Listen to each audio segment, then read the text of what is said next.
16 de dioses y propósitos. Las lecciones continuaron a buen ritmo.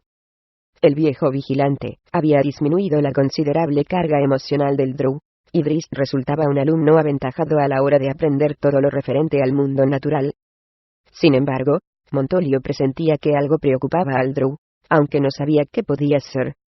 ¿Todos los humanos tienen el oído tan desarrollado?, le preguntó de pronto el elfo mientras arrastraban una enorme rama caída fuera del huerto. ¿O es que el tuyo es una bendición, quizá para compensar la ceguera?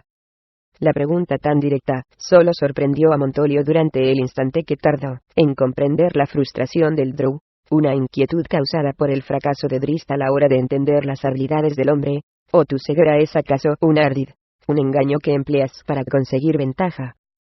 ¿Y si lo es, qué?, replicó Montolio. Entonces es un ardid muy bueno, Montolio de Broche, dijo el elfo. Desde luego que te ayuda contra los enemigos. ¿Y los amigos? Estas palabras dejaron un regusto amargo en Drizzt, y el Drow sospechó que se estaba dejando llevar por el orgullo.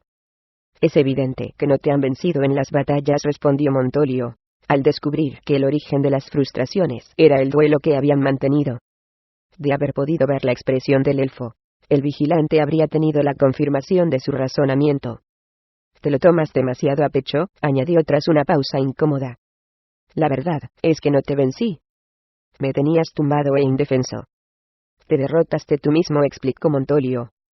«Es verdad que soy ciego, pero no tan indefenso como pareces creer. Me subestimaste. Sabía que lo harías, aunque me resistí a pensar que tú pudieras ser tan ciego». Drizzt se detuvo súbitamente, y Montolio hizo lo mismo cuando el peso de la rama aumentó de pronto.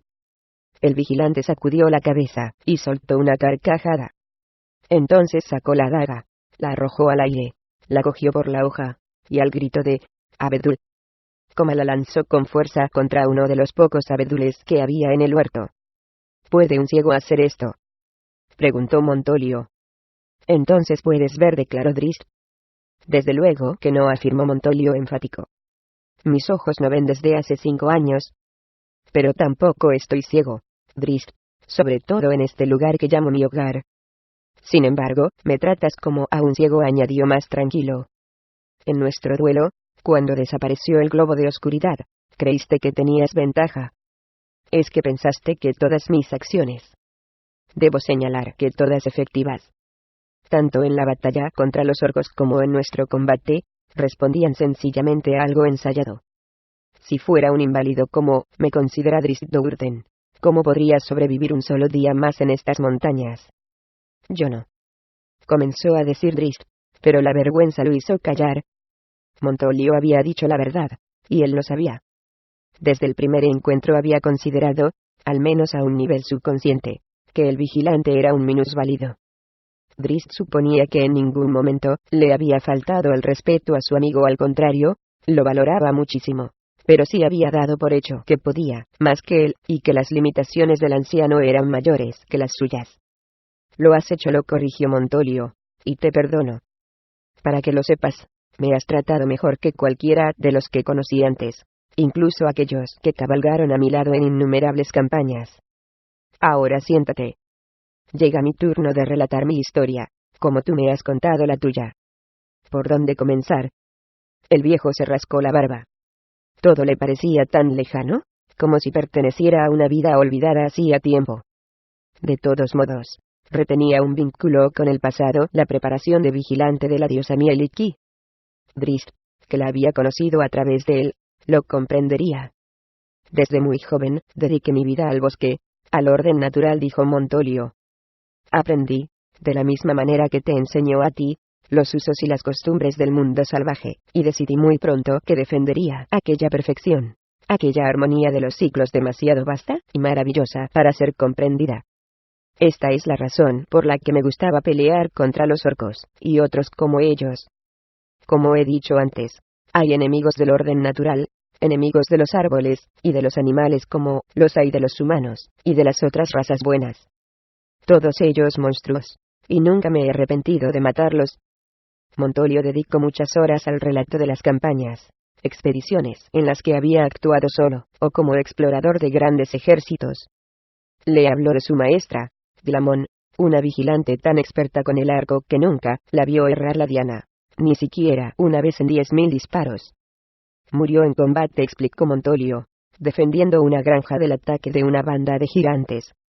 Pero no lloremos por la señora Dilamón, porque ni un solo granjero resultó herido, y ninguno del puñado de gigantes que consiguió escapar con vida volvió a mostrar nunca su horrible rostro por aquella región.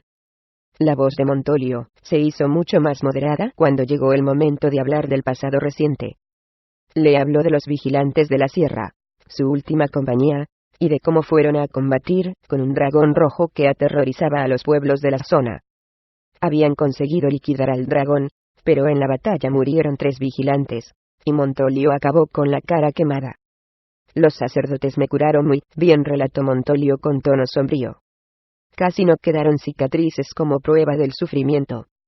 Hizo una pausa, y, por primera vez desde que había conocido al vigilante, Drizzt pudo ver una expresión de dolor en el rostro del anciano. Pero no pudieron hacer nada por mis ojos. Las heridas estaban más allá de sus conocimientos. Entonces viniste aquí para morir, manifestó Drizzt, con un tono acusador que no había pretendido. He soportado el aliento de los dragones, las lanzas de los orcos, la furia de hombres malvados, y la codicia de aquellos dispuestos a esquilmar la tierra en su propio beneficio, dijo el vigilante, sin negar la afirmación. Ninguna de todas esas cosas me afectó tanto como la piedad. Incluso mis compañeros, que habían luchado a mi lado tantas veces, se apiadaban de mí. ¿Tú también? Yo no. Trató de decir Drizzt. Tú también, replicó Drizzt. En nuestro duelo, te consideraste superior. Ahí tienes la razón de tu derrota. La fuerza de cualquier vigilante es la sabiduría, Drizzt. Un vigilante se comprende a sí mismo, a los enemigos y a los amigos. Me tomaste por un inválido. Si no, nunca habrías intentado una maniobra tan atrevida como la de saltar por encima de mí. Pero te comprendí, y preví el movimiento. En el rostro del viejo apareció la sonrisa astuta de siempre. ¿Todavía te duele la cabeza? Sí, admitió Drizzt, frotándose la cicatriz. Pero poco a poco, se me aclaran las ideas. En cuanto a tu primera pregunta, continuó Montolio, satisfecho de dejar bien sentado el punto, no hay nada excepcional en mi oído, o en cualquiera de los otros sentidos. Lo que sucede es que, a diferencia de las demás personas, presto más atención a lo que ellos me dicen. Y, como has podido comprobar, me guían bastante bien. Si quieres saber la verdad, yo tampoco conocía sus capacidades cuando vine aquí, y has acertado en lo referente a mis motivos.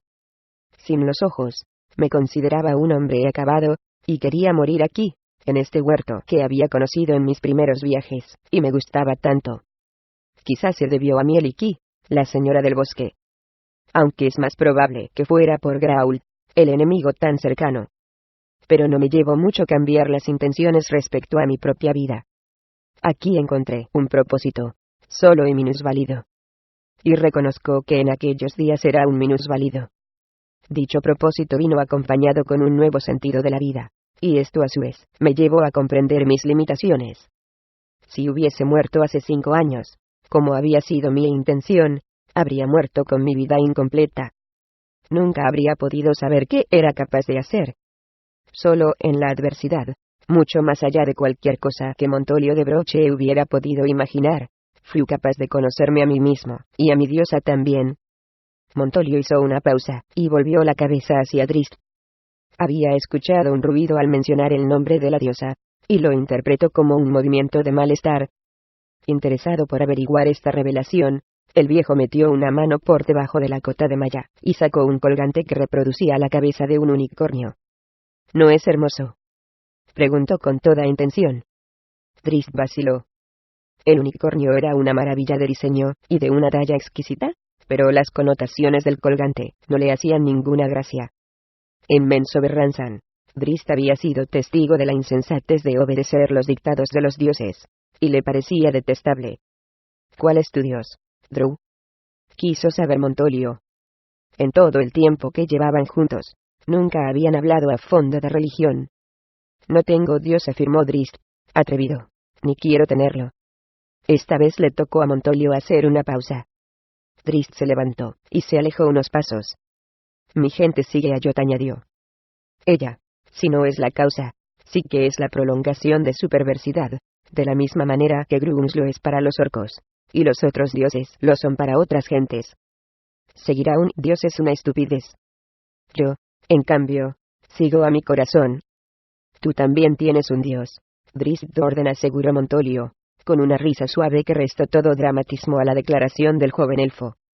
Mi dios es mi corazón, proclamó Drizzt, dándole la espalda. Y el mío. Tú has dado a tu diosa el nombre de Mieliki, repuso Drizzt. Y en cambio tú todavía no has encontrado un nombre para el tuyo, replicó Montolio. Esto no quiere decir que no tengas dios. Tu dios es tu corazón, y, ¿qué te dice tu corazón? No lo sé, contestó Drizzt después de meditar unos instantes. Entonces, piensa, gritó Montolio, ¿qué te dijeron tus instintos sobre la banda de Gnoyos, o de los granjeros en Maldobar? Jot no es tu deidad, eso ya lo sabemos. ¿Cuál es el dios, o la diosa que se ajusta a lo que hay en el corazón de Drizzt Do'Urden? Montolio casi podía escuchar los repetidos encogimientos de hombros que hacía el elfo oscuro. ¿No lo sabes?, preguntó el viejo. Yo sí. Presumes demasiado, dijo Drizzt, poco convencido. Observo mucho, lo rectificó Montolio con una carcajada, que es que tienes el mismo corazón de Genulvar. Nunca lo he puesto en duda, afirmó Drizzt. Genulvar sigue a Mieliki. ¿Cómo puedes saberlo?, protestó Drizzt, un tanto preocupado. No le molestaban las suposiciones de Montolio referentes a su persona, pero consideró las palabras del viejo como un ataque a la pantera. Drizzt siempre había pensado que Genulvar estaba por encima de los dioses, y de todo lo que representaba creer en uno. ¿Cómo lo sé?, replicó Montolio incrédulo, porque la pantera me lo dijo. Genulvar es la entidad de una pantera, una criatura del reino de Mieliki. Genulvar no necesita tus etiquetas, declaró Drizzt furioso, mientras volvía a sentarse junto al vigilante. Desde luego que no, admitió Montolio. Pero esto no cambia las cosas. No lo entiendes, Drizzt Do'Urden. Has crecido rodeado de la perversión de una deidad. ¿Y la tuya es la auténtica?, inquirió Drizzt, sarcástico. Todas son verdaderas, y todas son una misma, respondió Montolio. Drizzt reconoció que el viejo tenía razón en una cosa: no lo entendía. Consideras a los dioses como entidades exteriores, intentó explicarle Montolio. Los ves como seres físicos que pretenden controlar tus acciones para sus propios fines, y por lo tanto tú, en tu empecinada independencia, los rechazas. Yo digo que los dioses están en nuestro interior, y da igual que le hayas dado un nombre o no. Tú has seguido a Mieliki toda tu vida, Drizzt.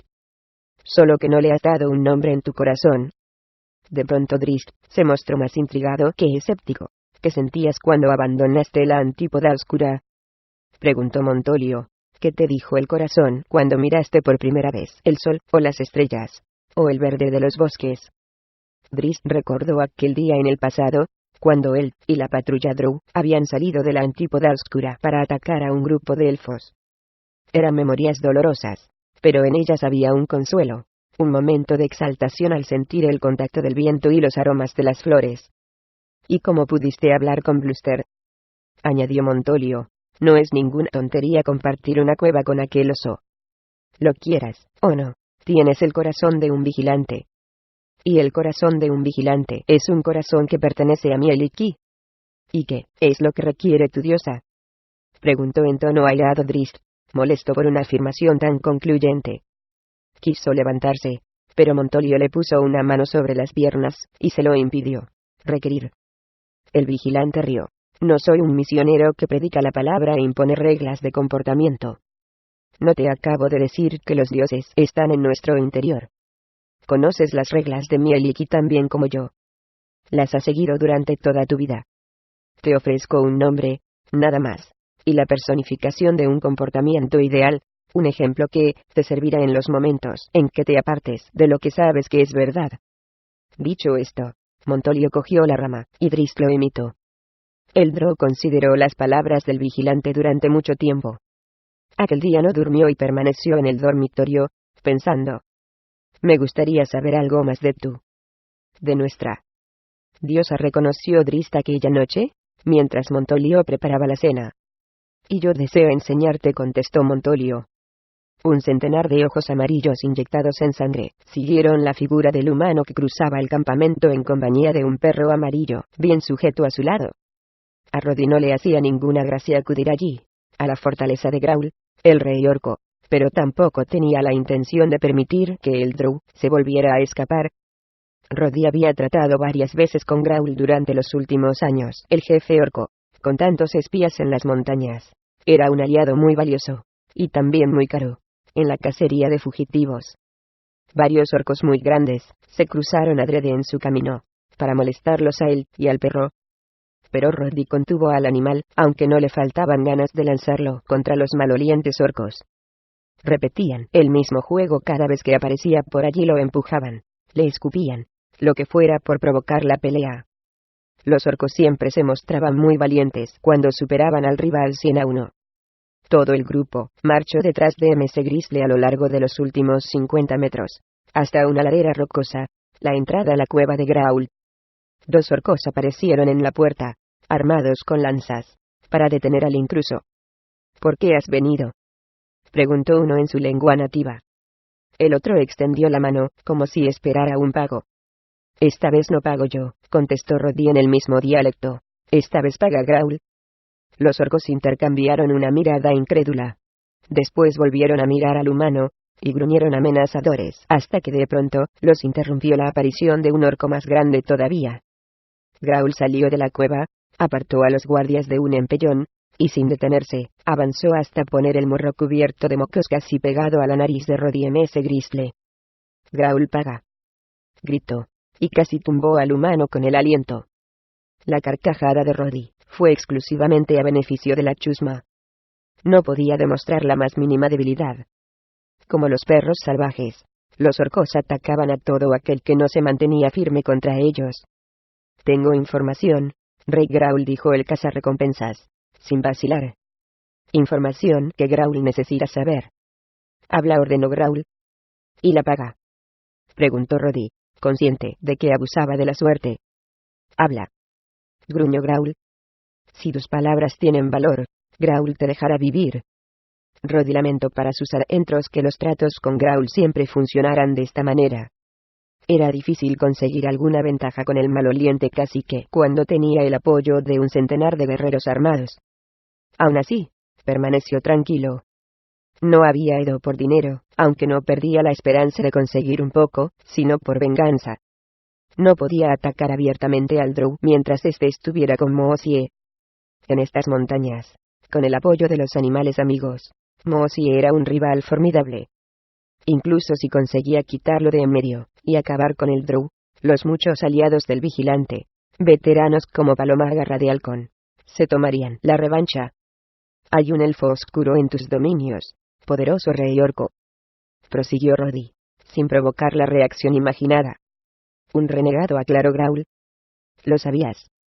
Los ojos como platos de Roddy descubrieron su incredulidad.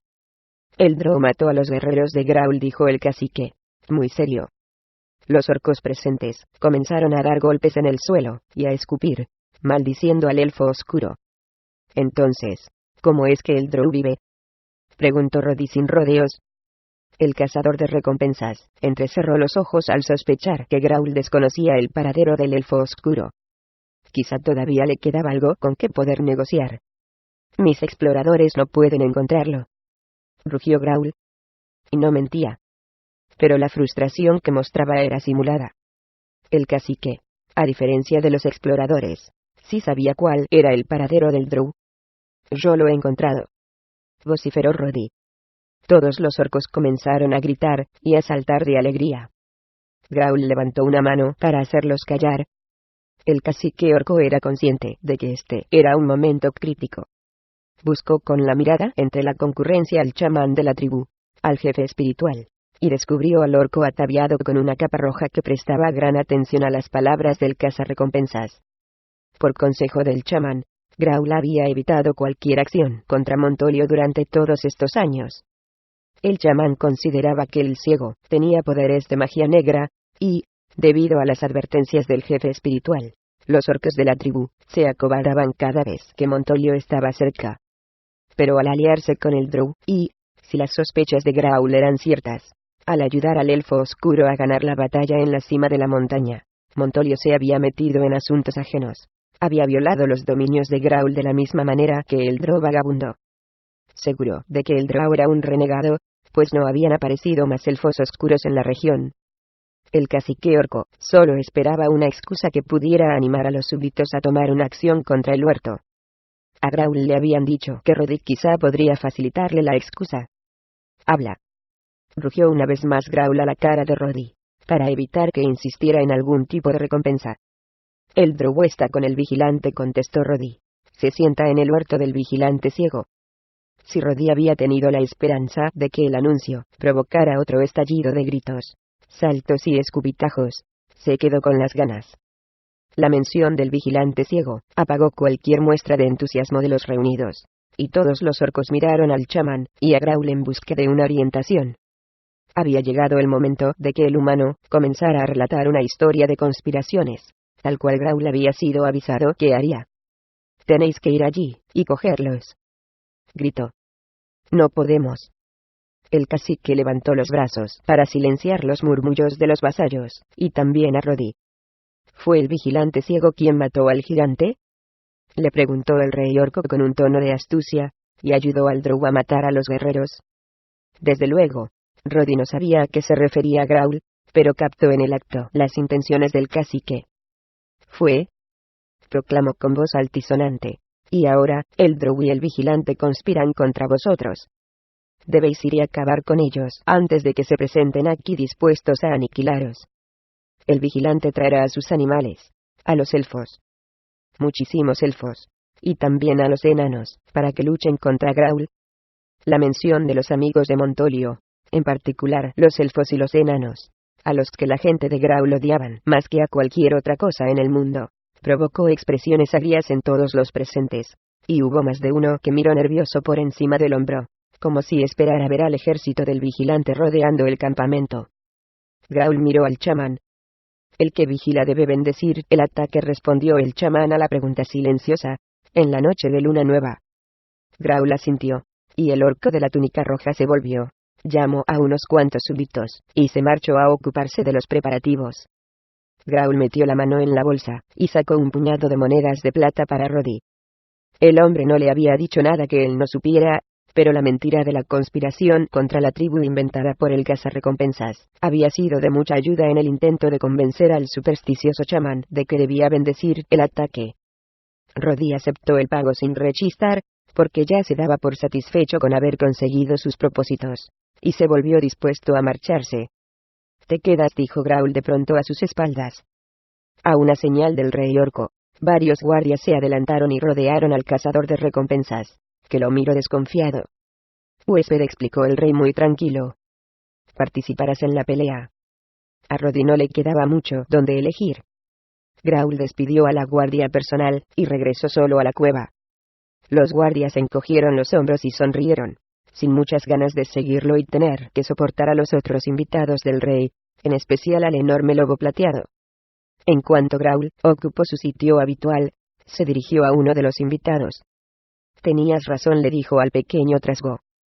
«Soy muy bueno para conseguir información», afirmó Tefanis, «y para sus adentros», añadió, «y para crear situaciones que me beneficien». En aquel momento, se consideraba muy listo, porque no solo había avisado a Roddy que el Drow se encontraba en el huerto de Montolio, sino que se había puesto de acuerdo con el rey Graul para que Roddy los ayudara. Sabía que el orco odiaba al vigilante ciego, y que, con la excusa de la presencia del Drow, podría por fin convencer al chamán para que bendijera el ataque. «¿Kerouac ayudará en la pelea?», preguntó Graul, con una mirada de sospecha al enorme e imprevisible lobo plateado. «Desde luego», contestó Tefanis en el acto. «La destrucción de los enemigos también favorece a nuestros intereses». Kerouac, que podía entender perfectamente la conversación, se levantó y salió de la cueva. Los guardias de la entrada no intentaron cerrarle el paso. «Kerouac se encargará de los Zwergs», explicó Tefanis. «Reunirá una fuerza muy poderosa contra el vigilante ciego. Hace mucho tiempo que es enemigo de Kerouac». Graul asintió y pensó en las semanas venideras. Si podía librarse del vigilante y del Drow, disfrutaría de una seguridad que no tenía desde hacía años. Para ser precisos, desde la llegada de Montolio. El vigilante casi nunca combatía contra los orcos. Pero Graul sabía que los animales espías del vigilante siempre alertaban a las caravanas. El cacique Jack no recordaba cuál había sido la última vez que habían atacado a una caravana por sorpresa, el método favorito de los orcos. En cambio, con el vigilante ausente, con la llegada del verano, aumentaría el paso de caravanas, y los orcos conseguirían excelentes botines. Ahora lo único que necesitaba era la confirmación del chamán, saber que el que vigila, el dios orco Gruums el Tuerto, aprobaba el ataque. La luna nueva, un tiempo sagrado para los orcos y el momento que el chamán consideraba como el más propicio para conocer la voluntad del dios, se produciría dentro de poco más de 2 semanas. Ansioso e impaciente, Graul protestó contra la demora, pero sabía que no podía hacer otra cosa que esperar. El cacique, mucho menos religioso que los demás, tenía la intención de atacar de todas maneras, pero no quería desafiar al líder espiritual de la tribu a menos que fuese algo absolutamente necesario. Tampoco faltaba tanto para la luna nueva, pensó Graul. Entonces se libraría para siempre del vigilante ciego y del misterioso Drow.